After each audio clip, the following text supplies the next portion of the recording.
Public enterprises selection board PESB ने oil and natural gas corporation limited में director finance के पद के लिए अनुपम अग्रवाल की रिकमेंडेशन की है। श्री अग्रवाल 18 जून 2022 से ONGC विदेश लिमिटेड के डायरेक्टर के तौर पर काम कर रहे हैं। इस रोल के लिए उनकी रिकमेंडेशन पहले 28 फरवरी 2022 को PESB ने की थी और बाद में भारत के राष्ट्रपति ने इसे मंजूरी दी थी। अपनी वर्तमान भूमिका से पहले श्री अग्रवाल ने जनवरी 2020 से ONGC में कार्यकारी निदेशक वित्त के रूप में काम किया। वे institute of cost accountants of India के फेलो सदस्य, institute of secretaries of India के एसोसिएट सदस्य और ICFAI हैदराबाद से चार्टर्ड फाइनेंशियल एनालिस्ट हैं। उनके पास लखनऊ विश्वविद्यालय से वाणिज्य में स्नातक की डिग्री और बिजनेस एडमिनिस्ट्रेशन में मास्टर डिग्री है। श्री अग्रवाल 1990 में एक वित्त और लेखाधिकारी के रूप में ONGC में शामिल हुए और कार्यकारी निदेशक मोड कॉर्पोरेट वित्त सहित वरिष्ठ नेतृत्व पदों पर तेजी के साथ आगे बढ़े।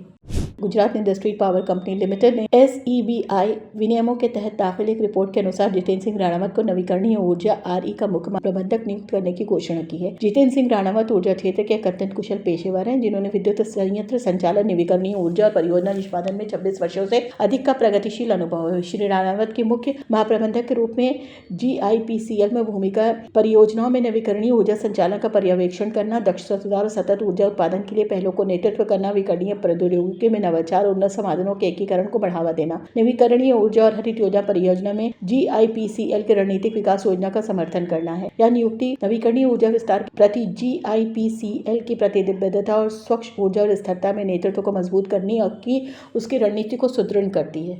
सार्वजनिक उद्यम चयन बोर्ड PESB ने मुनिशंस इंडिया लिमिटेड MIL के मुख्य प्रबंधक शैलेश वागरवाल को भारत डायनेमिक्स लिमिटेड के अध्यक्ष एवं प्रबंध निदेशक CMD के पद के लिए अनुशंसित किया है। PSU सेक्टर के करीब दर्जन भर दिग्गजों का साक्षात्कार के बाद अंततः शैलेश वागरवाल को इस पद के लिए अनुशंसित किया गया।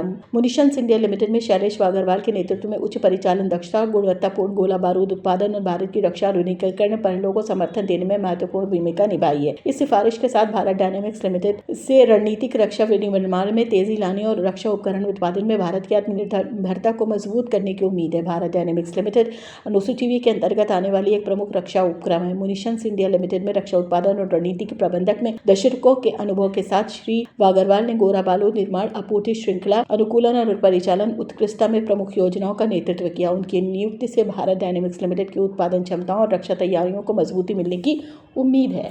चाको एम जोन्स को भारत पेट्रोलियम निगम लिमिटेड की कोची रिफाइनरी के प्रमुख के रूप में कार्यभार ग्रहण कर लिया है। कार्यकारी निदेशक के रूप में अपनी नई भूमिका में वे भारत की सबसे बड़ी सार्वजनिक क्षेत्र की पेट्रोलियम रिफाइनरियों में से एक के संचालन का नेतृत्व करेंगे। चाको एम जोन्स ने गवर्नमेंट इंजीनियरिंग कॉलेज त्रिशूर से केमिकल इंजीनियरिंग में स्नातक की उपाधि प्राप्त की है। उन्होंने कोचीन विज्ञान और प्रौद्योगिकी विश्वविद्यालय में मास्टर ऑफ बिजनेस एडमिनिस्ट्रेशन की डिग्री में हासिल की। 35 वर्षों से अधिक के शानदार करियर में श्री चाको ने भारत की 3 प्रमुख पेट्रोलियम रिफाइनरियों में व्यापक अनुभव प्राप्त किया है। अपने कार्यकाल के दौरान उन्होंने विविध विभागों का कार्यभार संभाला, जिनमें शामिल है रिफाइनरी संचालन, तकनीकी सेवाएं, परियोजनाएं और इंजीनियरिंग, ऊर्जा प्रबंधन, पर्यावरण प्रबंधन। कोच्चि रिफाइनरी में कार्यभार संभालने से पहले उन्होंने BPCL में बीना रिफाइनरी के प्रमुख के रूप में कार्य किया, जहां वे समग्र संचालन, उत्कृष्टता और रणनीतिक पर्यवेक्षण के लिए जिम्मेदार थे। व्यक्तिगत और स्थानीय पृष्ठभूमि के चाको एम जोन्स मजुवनचेरी परिवार से संबंधित हैं और केरल के अर्नाकुलम जिले के अय्यमपल्ली के निवासी हैं। श्री चाको ने M शंकर का स्थान लिया है, जिन्होंने BPCL की मुंबई रिफाइनरी का प्रमुख नियुक्त किया गया है। यह परिवर्तन भारत के ऊर्जा क्षेत्र में इष्टतम प्रदर्शन, परिचालन निरंतरता और विकास सुनिश्चित करने के लिए BPCL के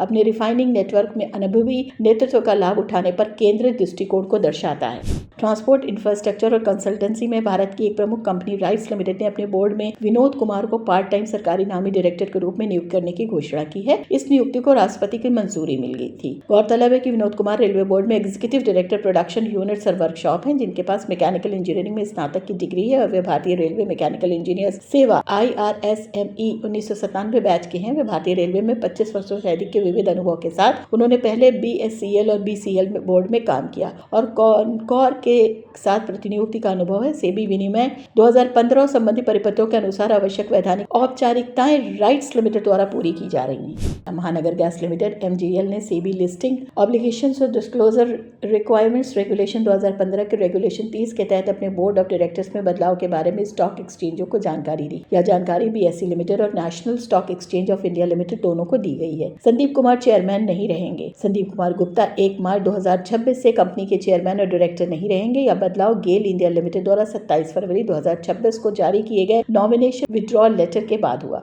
वह उसी तारीख से अलग अलग बोर्ड में कमेटियों के सदस्य भी नहीं रहेंगे। कंपनी के चेयरमैन के तौर पर उनके कार्यकाल के दौरान उनके अहम योगदान, लीडरशिप और गाइडेंस को माना। दीपक गुप्ता एडिशनल डायरेक्टर और चेयरमैन नियुक्त। Deepak Gupta Delhi college of engineering अब DTU से एक जाने माने मैकेनिकल इंजीनियर हैं जिन्हें तेल और गैस सेक्टर में 35 साल से अधिक का अनुभव है। वह PMI USA से एक सर्टिफाइड प्रोजेक्ट मैनेजमेंट प्रोफेशनल है और हाइड्रोकार्बन वैल्यू चेन में प्रोजेक्ट मैनेजमेंट, कंस्ट्रक्शन मैनेजमेंट और बिजनेस डेवलपमेंट में अपनी एक्सपर्टीज के लिए जाने जाते हैं। उन्होंने EPC, EPCM, OBE और PMC सहित अलग अलग इम्प्लीमेंटेशन मॉडल के तहत बड़े प्रोजेक्ट्स के एग्जीक्यूशन को लीड किया।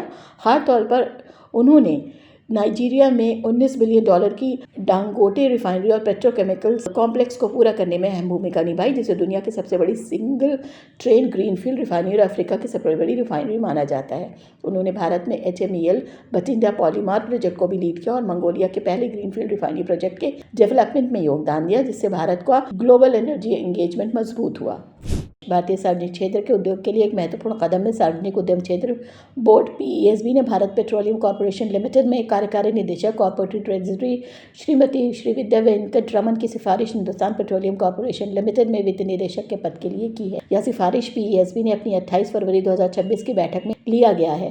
बैठक में विभिन्न सार्वजनिक क्षेत्र की कंपनियों के 12 प्रतिष्ठित वित्त पेशेवरों पर विचार किया गया। वेंकटरमन सिफारिश HPCL के नेतृत्व परिवर्तन में एक महत्वपूर्ण कदम है जो कॉर्पोरेट ट्रेजरी और वित्त प्रबंधन में उनके व्यापक अनुभव को सामने ला रही है। विशेषज्ञों का सुधार है कि उनकी नियुक्ति से HPCL की वित्तीय रणनीति और परिचालन दक्षता को मजबूत करने की उम्मीद है। श्रीमती वेंकटरमन ने BPCL में कई वरिष्ठ वित्त भूमिकाओं में काम किया है, जिसमें ट्रेजरी प्रबंधन, वित्तीय योजना और रणनीतिक निवेश निर्णयों में से एक सिद्ध रिकॉर्ड है।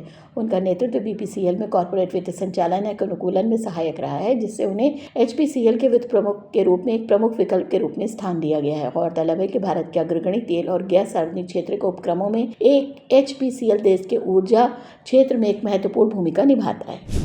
IRSC अधिकारी बलदेव सिंह RVNL में तत्काल नियुक्ति को मंजूरी। रेल बोर्ड ने भारतीय रेलवे इंजीनियर सेवा IRSC के अधिकारी बलदेव सिंह को रेल विकास निगम लिमिटेड RVNL में कार्यकारी निदेशक सिविल के पद पर तत्काल नियुक्ति को मंजूरी दे दी है। रेल भवन से जारी एक आधिकारिक आदेश के अनुसार बलदेव सिंह, जो वर्तमान में पूर्वी मध्य रेलवे के अंतर्गत MHX पटना में CPM SGU DNR के पद के लिए कार्यरत हैं, जो RVNL को नई दिल्ली स्थित कॉर्पोरेट कार्यालय में तत्काल नियुक्ति के आधार पर नियुक्त किया गया है। सक्षम अधिकारी ने रेल सेवा से उनकी तकनीकी त्यागपत्र को भी स्वीकार कर लिया है, जो RVNL में कार्यकारी निदेशक के रूप में उनके औपचारिक रूप से कार्यभार ग्रहण करने की तिथि से प्रभावी होगा। उनके कार्यभार ग्रहण करने की तिथि की पुष्टि होने पर त्यागपत्र का एक आधिकारिक सूचना जारी किया जाएगा। आदेश में निर्देशित किया गया है कि अधिकारी पत्र को पत्र जारी होने की तिथि से 15 दिनों के भीतर लागू सरकारी नियमों के अनुसार RVNL में कार्यभार ग्रहण करना होगा। यदि वह निर्धारित अवधि के भीतर कार्यभार ग्रहण नहीं करते तो उन्हें रेलवे बोर्ड को वापस रिपोर्ट करने का निर्देश दिया गया। गौरतलब है कि रेल विकास निगम लिमिटेड रेल मंत्रालय के अधीन भारत सरकार का एक उद्यम है।